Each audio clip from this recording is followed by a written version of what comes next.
नमस्कार, मी पूजा गावराणी कसल चौमध्ये तुमचं स्वागत करते। आणि आज आपण एक नवीन रेसिपी घेऊन आलेलो आहे।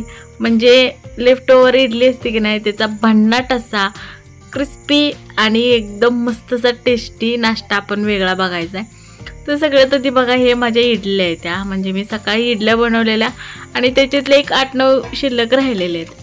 मग त्या इडल्यांचं करायचं काय, तर काय करायचं सांगते। तर सगळं तर हाताने एका इडलीचं 4 तुकडं करून घ्यायचं। असं चाकून कट केलं तरी पण चालतंय, तुम्हाला स्लाइस पाडून घ्यायचे असतील तसे तुम्ही कट करून घेऊ शकताय। तर बघू शकता व्हिडिओमध्ये मी कट करून घेत आहे।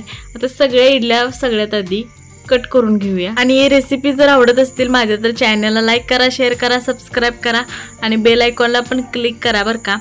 तर बघू शकता आता मी कट करून घेतल्या सगळ्या इडल्या।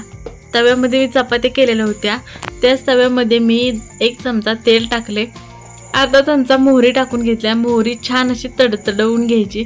नंतर ह्यामध्ये टाकलेलं आहे थोडंसं जिरं पण चांगलं असं तडतड उडायला लागलं की मग ह्यामध्ये एक बारीक चिरलेली हिरवी मिरची कट करून टाकल्या आणि ती व्यवस्थित हलवून घेतली आणि नंतर टाकलेली आपण कट करून घेतलेली इडली।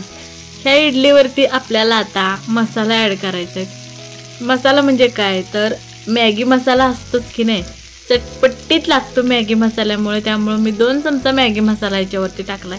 थोडीशी हळद टाकून घेतली आहे आणि लाल तिखट टाकले। ह्यामध्ये आता आपल्याला मीठ ॲड करायचं नाही, कारण आपण इडली बनवताना मीठ टाकलेलं होतं। आता ह्यावरून जर मीठ टाकलं तर हे खारट होणार, म्हणून मीठ टाकायचं नाही। आणि ह्याच्यावरती बारीक चिरलेली खूप सारी कोथिंबीर टाकली, झालं। मग हे सगळं मिक्स करून घ्यायचं आहे मिनिटभर। तर बघू शकता खमंग अशी मस्त टेस्टला लागणारी इडलीची एक भन्नाट अशी न्यू रेसिपी तयार करून झालेली आहे। तर तुम्हाला ही रेसिपी आवडली असेल तर चॅनलला लाईक, शेअर, सबस्क्राईब करायला विसरू नका। भेटू अशा वेगळ्या रेसिपीमध्ये, तोपर्यंत खात राहा आणि मजेत राहा। Thanks for watching.